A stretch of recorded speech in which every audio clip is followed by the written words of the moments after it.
పాటు ఉన్నారు ప్రముఖ ఆస్ట్రాలజిస్ట్ సుభాష్ శర్మ గారు. నమస్తే అండి. శ్రీమాత్రే నమః. సుభాష్ గారు, ప్రస్తుతం మనం ఎక్కడ చూసినా సరే ఈ విపత్తుల గురించి మాట్లాడుకుంటున్నాం అండ్ జరుగుతున్నాయి కూడా. సో ఎప్పుడైతే మనం రీసెంట్ గా ఫ్లైట్ యాక్సిడెంట్ చూసాము, కరోనా చూసాము, సునామీ చూసాము, ఇవన్నిటికి కూడా ఇంతకు ముందు మన దగ్గర అయితే బ్రహ్మం గారు చెప్పారు, కాలజ్ఞానంలో ఎప్పుడో ఆయన తెలియచేశారు అంటారు. అండ్ ఇంకా పాపులర్ అవుతుంది బాబా వంగా గారు. ఆమె అంటే ఇప్పుడు జరిగేది ఎప్పుడో చెప్పేశారు. తను బ్లైండ్, బట్ దూరదృష్టి చాలా ఎక్కువగా ఉంది. ఇప్పుడు ఈ టాపిక్ ఎందుకు తెస్తున్నానంటే, జూలైలో మహాప్రళయం ఏదో రాబోతుంది, ఏదో జరగబోతోంది, ప్రకృతి విపత్తు అంటూ ఒక వార్త వైరల్ అవుతుంది. ఫస్ట్ ఆఫ్ ఆల్ ఏం చెప్తారు? తప్పకుండా తెలియజేస్తారని ముందుగా ప్రేక్షకులందరికీ శ్రీమాత్రే నమః, శ్రీ గురుభ్యో నమః. నమో దేవ్యై మహాదేవ్యై శివాయై సతతం నమః. నమ ప్రకృత్యై భద్రాయై నిహతాం ప్రణతాస్మిత. పూర్వకాలంలో బ్రహ్మం గారు కాలజ్ఞానం చెప్పినట్టు విధంగా అన్నీ కూడా జరుగుతూ వస్తున్నాయి. ఇప్పుడు ఈమె జపాన్కి సంబంధించినటువంటి స్త్రీ, ఈమె కళ్ళు కూడా కనిపించవు అని చెప్పేసి తెలిసినటువంటి అంశమే. అయితే ఈమె జ్ఞాన దృష్టితో ఈ భూత భవిష్యత్ వర్తమానాదులు చూస్తుందని అక్కడ చాలామంది జపాన్లో నమ్ముతూ ఉంటారు. ఆమెను చాలామంది గౌరవిస్తూ పూజించేటటువంటి సాంప్రదాయం కూడా అక్కడ ఎక్కువగా ఏర్పడుతూ ఉంటారు. అంటే నమ్మేటటువంటి విశ్వాసం కలిగినటువంటి వాళ్ళు ఈ బాబా వంగ గారు ఒకరు అని చెప్పవచ్చు. అయితే ఈమె చెప్పినటువంటి ప్రతి ఒక్క సమాచారం అక్షర సత్యంగా నిలిచింది. ఇప్పుడున్నటువంటి ప్రస్తుత కాలంలో జరిగినటువంటి దాఖలాలు కనిపించాయి. భవిష్యత్తులో కూడా నిజంగా బాబా వంగ గారు చెప్పినటువంటి విధంగా జూలైలో విపత్తు రాబోతుంది అని చెప్పేసి కూడా అంచనా వేసుకోవచ్చు. బికాజ్ ప్లానెటరీ పొజిషన్లో జరుగుతున్నటువంటి, ఖగోళంలో జరుగుతున్నటువంటి వింత, అలాగే ఆషాఢ మాసంలో ఒక వైపరీత్యం పొంచి ఉంది అని కూడా అకార్డింగ్ టు ఆస్ట్రాలజీ ప్రకారంగా కూడా చెప్పవచ్చు. ఆషాఢ మాసంలో ఇది జూలైలో ప్రారంభమైంది కాబట్టి జూలై ఆషాఢ మాసంలో ఎప్పుడైనా ఈ విపత్తు జరిగేటటువంటి అవకాశం తప్పకుండా ఏర్పడుతుంది. ఎందుకంటే ఈ యొక్క గ్రహ సంచారంలో జరుగుతున్నటువంటి మార్పులు ఏవైతే ఉన్నాయో ఈ మార్పుల వల్ల ఒక కారణంగా చేకూరుతూ ఉంటుంది. అలాగే షష్టగ్రహ కూటమి అనేటటువంటిది కూడా ఒక కారణం అవుతూ ఉంటుంది. అలాగే ఖగోళంలో జరిగేటటువంటి ఎన్నో రకాలైనటువంటి వింతలు ఈ మధ్యకాలంలో చాలామంది గమనించారో లేదో, పౌర్ణమి రోజున ఒక అద్భుతమైనటువంటి వింత జరిగింది. అది ఏ న్యూస్ ఛానల్లో రాలేదు, ఇప్పటి వరకు ఎవరు కూడా దాని గురించి ప్రస్తావన రాలేదు. ఎందుకంటే ఈ యొక్క పౌర్ణమి రోజున చంద్రుడికి 2 నక్షత్రాలు చాలా దగ్గరగా వచ్చాయి. అది ఎవరు కూడా ఇప్పటి వరకు ఎవరు దాని గురించి చెప్పలేదు, ఎవరు దాని గురించి మాట్లాడలేదు. చంద్రుడికి అతి చేరువుగా వచ్చినటువంటి నక్షత్ర పొంతనలో గనక చూసుకుంటే దాని చుట్టూ వలయాకారంగా ఒక పెద్ద వలయం ఏర్పడింది. చంద్రుని చుట్టూ వలయం కూడా ఏర్పడడం జరిగింది. ఆ వలయాకారం దగ్గర 2 నక్షత్రాలు చేకూరడం జరిగింది. ఇది కూడా ఒకందుకు ప్రకృతి వైపరీత్యమే అని అనుకోవాలి. ఎందుకంటే ఎప్పుడు కూడా ఇలాంటి సంఘటన ఏ రోజు కూడా జరగలేదు.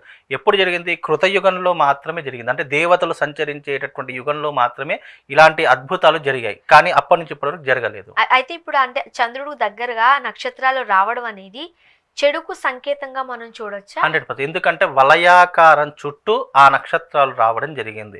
కావాలంటే మీరు బ్యాక్ వెళ్తే గనక, ప్రీవియస్లో వెళ్తే గనక ఆ చంద్రుడిని గనక మనం దగ్గరగా దర్శించినట్లయితే మన దాని దగ్గర 2 నక్షత్రాలు కనిపిస్తాయి. ఇది కూడా ప్రకృతి వైపరీత్యానికి ఒక కారణము అయ్యి ఉంటుంది. అంటే ఏదో జరగబోతోంది ముందుగానే అవి హెచ్చరించాయి సూచనలు. ఎందుకంటే కాలంలో ఎప్పుడు నేచర్లో, ప్రకృతిలో కొన్ని సూచనలు మనకు ఆటోమేటిక్గా తెలిసిపోతాయి. ఒక కారణము అకార్డింగ్ టు ఆస్ట్రాలజీ అనేటటువంటిది గ్రహగతులను ఎప్పటికప్పుడు మార్పు చెందుకుంటూ వస్తాయి. ఆ మార్పుకి కారణం ఏంటి, దాని యొక్క పరిణామాలు ఏ రకంగా భూమి మీద పడతాయి అనేటటువంటి జ్యోతిష శాస్త్రం ఖచ్చితంగా నిర్ణయం చేయడం జరిగింది. ఇప్పుడు వంగ గారు చెప్పినటువంటి విధంగా ఆమె ఏదైనా కూడా డ్రాయింగ్ వేసి ఆమె అన్ని రకాలుగా చెప్పేటటువంటి సూచనలు ఆమె ఇచ్చేటటువంటిది. ఎందుకు ఆ రకంగా అంటే కళ్ళు కనిపించకుండా డ్రాయింగ్ రూపంలో ఈ రకమైనటువంటి విపత్తు జరుగుతుంది, ఈ రకమైనటువంటి ఆందోళన రాబోతుంది, ప్రముఖ రాజకీయ నాయకులు అలాగే ఫ్లైట్ క్రాష్ జరుగుతుంది, ఇవన్నీ కూడా మనకు గతంలోనే చెప్పినటువంటి దాఖలాలు ఉన్నాయి. మేము కూడా ఏం చేసామంటే ఈ ప్రస్తుత ప్రీవియస్ వీడియోస్లో ఈ షష్టగ్రహ కూటమి ఏర్పడినటువంటి కారణం చేత కూడా ప్రకృతి వైపరీత్యాలు జరుగుతాయి అని చెప్పి అప్పుడే అందరికీ సెలవు ఇవ్వడం జరిగింది. కానీ అప్పటికి ఎవరు నమ్మలేదు. ఇవన్నీ కూడా ఖగోళంలో జరిగే ఒక వింత, ఇది చూసి ఆస్వాదించాలి, ఆనందించాలి తప్ప దీని గురించి ఏమీ కావు, జరగవు అనుకున్నటువంటి వాళ్ళు ఇప్పుడు ఒక్కొక్క వింత చూసేసరికి ఆశ్చర్యపోతున్నారు. అంటే ఏంటి, ప్రజలకు కంటితో చూస్తే కానీ, చెవులతో వింటే కానీ నమ్మలేనటువంటి జనరేషన్ ఇది. కాబట్టి భవిష్యత్తులో ఏం జరుగుతుంది ముందుగానే అంచనా వేసి చెప్పామనుకోండి, అది జరిగితే గొప్పవాడవుతాడు, జరగకపోతే ఇతని జ్యోతిష్యం మొత్తము అవాస్తవము అని కొట్టిపారేసేటటువంటి జనారణ్యంలో బ్రతుకుతున్నాం. కానీ ఇంకొకటి, మనం సాధారణంగా ఇటువంటి హెచ్చరికలు అన్ని కూడా చెప్పిన వెంటనే జరుగు. ఏదైనా ఒక్కటి బ్రహ్మంగారు గుర్తుపెట్టుకోండి, ఎప్పుడు చెప్పారు? ఎప్పుడు చెప్పారు? దాదాపు 2002 సంవత్సరం క్రిందనే చెప్పారు. మరి అంటే ఇప్పుడు ఇవన్నీ అంటే అప్పుడే చెప్పారు కదా, ఇప్పుడు జరుగుతున్నాయి అని అంటే కాలజ్ఞానం అనేటటువంటిది కాలానుగుణంగా వచ్చేటటువంటి సూచికలు అది అవన్నీ. ఆయన ముందే చెప్పారు కదా, ఆయన ముందే చెప్పారు. భవిష్యత్తులో ఇలా జరిగే అవకాశాలు ఉన్నాయి అన్నారు. అవకాశాలు ఖచ్చితంగా ఆయన చెప్పిన ప్రతి ఒక్కటి జరిగింది, రాబోయేటటువంటి కాలంలో కూడా ఖచ్చితంగా జరుగుతుంది. అది అవాస్తవం. ఆయన కాలజ్ఞానం, ఆయన మరో బ్రహ్మ అని కూడా చెప్పవచ్చు. ఎందుకంటే కాలజ్ఞానంలో రాసిన ప్రతి ఒక్కటి అక్షర సత్యంగా జరిగింది.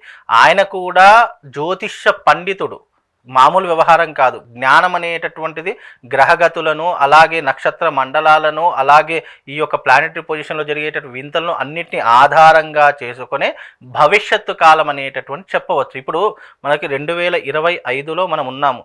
మన పంచాంగం ఎంత అడ్వాన్స్గా ఉందంటే రాబోయే ఇంకా 100 సంవత్సరాల పంచాంగం కూడా తిథి వార నక్షత్ర ముహూర్త యోగ కరణాలతో ఇప్పుడే మనకు అందించారు. అంటే జ్యోతిష్యులు ఎంత పరిజ్ఞానవంతులు. అంటే భవిష్యత్తులో ఏ తిథిన ఏ టైంలో ఏం జరుగుతుందో ముందుగానే అంచనా వేసి చెప్పినటువంటి శాస్త్రం మనకు జ్యోతిశాస్త్రము.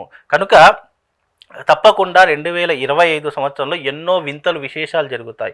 మనం కంటితో చూడనటువంటివి, చెవులతో విననటువంటివి, ఎప్పుడూ కూడా ఆలోచన లేనటువంటివి కూడా మన కంటి ముందర జరిగేటటువంటి యోగాలు ఈ యొక్క 2025 సంవత్సరం జరుగుతాయి. అందులోనూ ఈ యొక్క మాసంలో తప్పకుండా అద్భుతాలు జరిగేటటువంటి, అద్భుతాలు మీన్స్ ప్రాణ నష్టము, జన నష్టము, ఇలాంటివి ఎక్కువగా జరిగేటటువంటి అవకాశం. ఒక ఫ్లైట్ క్రాష్ అయిందని చెప్పేసి మనం ఇంకా అలాంటి ప్రమాదాలు ఇంకా జరిగే అవకాశాలు ఉన్నాయి. అది మనము తర్వాత పరిణామాల్లో చూస్తాం. ఎందుకంటే ఇప్పుడు చెప్పడం ద్వారా ఇంకా ఏదైనా ఇలా జరుగుతుంది అని చెప్పడం ద్వారా ప్రజలను భయపెట్టినటువంటి వాళ్ళం అవుతాం. కాబట్టి ఈ యొక్క మాసంలో, ఆషాఢ మాసం మీరు రాసి పెట్టుకోండి, తప్పకుండా ప్రకృతి వైపరీత్యాలు అవుతాయి. మళ్ళీ కరోనా మహమ్మారి వచ్చేటటువంటి సూచనలు కూడా కనిపిస్తున్నాయండి.